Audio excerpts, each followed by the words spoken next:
Ibarat rekah mawar merah yang menarik hati meski penuh duri. Begitulah adanya Arumi Bachsin. Dara cantik jelita ini pernah menorehkan sebuah kisah kontroversial yang mencengangkan publik. Sebuah cerita yang bermuara pada tindakan Arumi lari dari rumahnya. Kala itu, Arumi menghilang dari sisi keluarga hingga berbulan-bulan lamanya. Inilah misteri dari sang mawar yang hingga kini masih ia kunci jawabannya. Namun Arumi mengakui bahwa tindakan itu adalah salah besar. Sang mawar juga menyadari bahwa duri yang ada di tubuhnya telah melukai hati sang ibunda. Berani melakukan hal-hal yang agak dewasa di situ. Akhirnya jadilah gosip.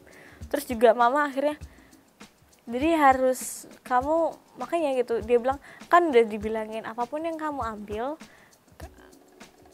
itu sangat enak, emang kita ambil, kita suka, tinggal jalan mah enak banget ya, tapi kita juga harus tahu ada konsekuensinya. Dan konsekuensi itu di mana-mana nggak akan kena cuma sama satu orang. Di mana-mana tuh bullshit ketika oke, gue ngejalanin ini, gue tahu kok konsekuensinya. Kalau misalnya lu ngapain sih ngelarang-larang orang gue ngejalanin, gue juga yang nanti terima batunya, ngapain lu susah-susah. Tapi pada kenyataannya itu nggak akan pernah ada. Dimanapun ketika kita ngambil satu langkah, kita meresikokan diri kita, sama artinya kita meresikokan orang-orang yang terlibat sama kita.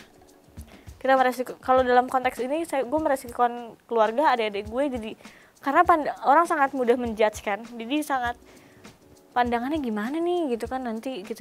Oh ya udah, oh dari situ lah aku jadi oh ya belajar lagi, oh sekarang memang gue konsumsi publik dan ini deh, memang ya udahlah mau nggak mau harus disadarin, jadi harus jadi lebih, oh ya gue jadi bisa lebih hati-hati deh sekarang gitu.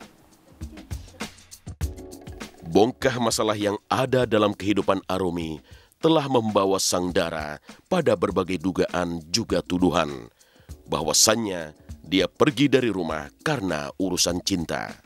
Penolakan sang ibu pada Miller, pria asal Malaysia yang menaruh hati padanya, belakangan dianyam menjadi kabar penyebab minggatnya sang Dara. Kalau misalnya masalah apa dan lain sebagainya, semua orang pasti ngadepin masalah. Dan aku juga bilang kan bahwa semua itu pasti akan selalu ada rahasia lah. Maksudnya gue ngejalanin buat aku sendiri ya. Aku ngejalanin misalnya karir aku, walaupun sering banyak juga batunya, tapi tetap aja gitu dia jalan slowly but sure, dan itu semakin naik dan pasti there's no way, dan memang jatuh atau kesandung itu pasti bakalan bisa. Dan aku udah tahu, dan aku semakin tahu sekarang bahwa there's life gitu, that's life gitu. Jadi kita mau jalan, mau sehati-hati apapun kita pasti akan jatuh juga. Kalau kita nggak pernah jatuh, berarti kita nggak pernah jalan. But I know Tuhan kasih gue cobaan yang besar karena Tuhan tahu gue bisa lewatin. Tergantung gue mau lewatin atau enggak nih, gue mau ngelangkah atau enggak. Kalau misalnya gue mau lewatin, gue akan jadi orang yang lebih baik. Kalau misalnya gue nggak mau lewatin, ya udah berarti lo di situ aja, dan lo emang nggak sanggup. Dan semua itu kejawab. Pada saat itu I feel like oh my god, I'm dead. I'm dead. Udah mati gue. Karena I don't know where to go. I don't know what have to do. Gue nggak apa ya gitu, dan nggak sama sekali nggak tahu nih apa sih rahasia dari semua ini, nggak tahu apa sih gini-gini. Dan aku membayangkan bahwa udah my destiny adalah gitu, kayak gitu aja, hidup gue hancur udah gitu aja, dan udah nggak ada yang bisa lebih hancur daripada itu. Tuhan tuh nggak bakalan kasih kita senang terus, nggak akan kasih kita buruk terus. Semua itu kejawab ketika lo berani untuk, oh ini satu pelajaran yang sangat aku ambil dari pelajaran kemarin adalah, kau punya masalah, mau benar, mau salah posisi kamu, yang penting adalah kejujuran dalam hati. Hari berganti menggulirkan siang dan malam. Ketika itulah sang mawar masuk dalam sebuah perenungan diri. Ia menyesali segala kealpaan sekaligus menebalkan dinding hatinya bahwa ia memang bersalah. Dalam pelariannya terbayang wajah sang ibunda juga wajah ayah dan saudara-saudaranya. Rasa bersalah bagai mendung bergantung yang membelenggu dirinya. Rasa bersalah itu terus menguntitnya hingga ke ujung penyesalan yang begitu menyesakkan. Satu persatu duri di tubuh sang mawar terasa menusuk diri sendiri. Rasa sakitnya bagai irisan sembilu yang mengoyak jantung dan hatinya. Ketika namanya diperbincangkan, ketika segala perilakunya disorot pemberitaan, maka disitulah Arumi tersadar bahwa tindakannya lari dari rumah adalah perilaku milik kaum pengecut. Terima, itu lagi maksudnya kita harus jujur sama diri kita bahwa itu bukan aib. Kesalahan ataupun apapun orang bilang mungkin bisa dibilang seperti itu, tapi yang jelas itu pernah jadi sejarah dalam hidup kita. Itu sudah tertulis di dalam garis hidup kita. Kita nggak perlu kubur-kubur, nggak perlu apa segala macam. Aku malah tindakan yang aku ambil adalah I really thank God. Terima kasih Tuhan, gue pernah dikasih cobaan kayak gitu.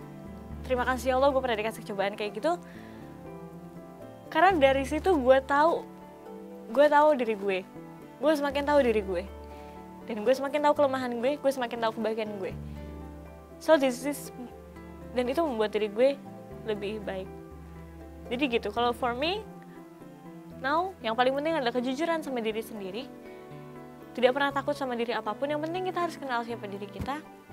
Dan syukurin apapun yang terjadi. Mau buruk ataupun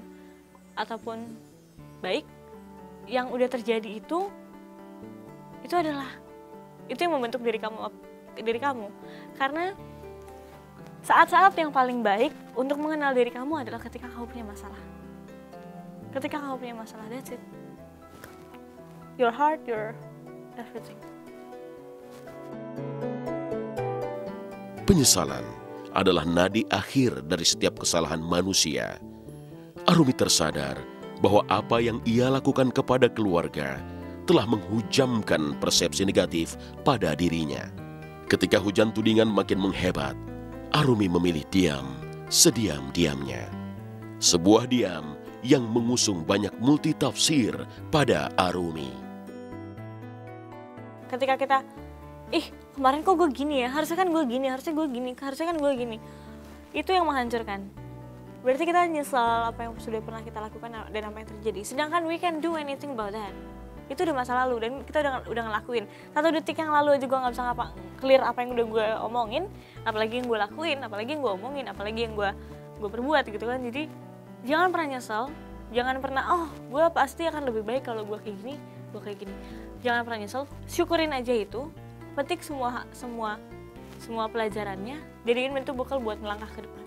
Karena memang kita niatnya adalah untuk itu pasti ada hikmahnya, itu pasti akan ada apa sih rahasia dari semua itu, sama diri sendiri, sama keluarga, sama teman-teman, sama orang-orang yang care about me, itu pasti ada. It's mean bahwa kita clear gitu, nggak ada kepentingan apa-apa yang kita mau, nggak ada pembelaan apa-apa. And then habis dari situ kita nggak ada orang munafik nggak mau jadi orang munafik, orang pencuri nggak ada yang mau jadi pencuri, penjahat nggak ada yang pernah mau jadi penjahat, ya kan? Selalu pengen jadi orang yang lebih baik, ya kan? Ketika kita sudah sadar, kita sudah kita terbuka aja gitu. Dia now promise to myself that mau jalan apapun harus jadi orang yang lebih baik, harus jadi orang yang lebih baik. Semua yang terjadi itu ada aku nggak mau lupain, benar-benar pengen dijadiin pelajaran dan benar-benar pengen dijadiin satu saat nanti semua cerita itu bakalan bisa dikenang dan bahkan bisa jadi pelajaran bermanfaat banget buat gue, buat anak gue, buat orang lain. Bahkan sejarah dalam hidup itu sama sekali nggak bisa dihapus. Aku ingat, kalau seingat aku ya, itu paling nggak bisa diem, paling nggak mau tidur siang, tomboy, mainannya sama anak laki, tapi berjilbab.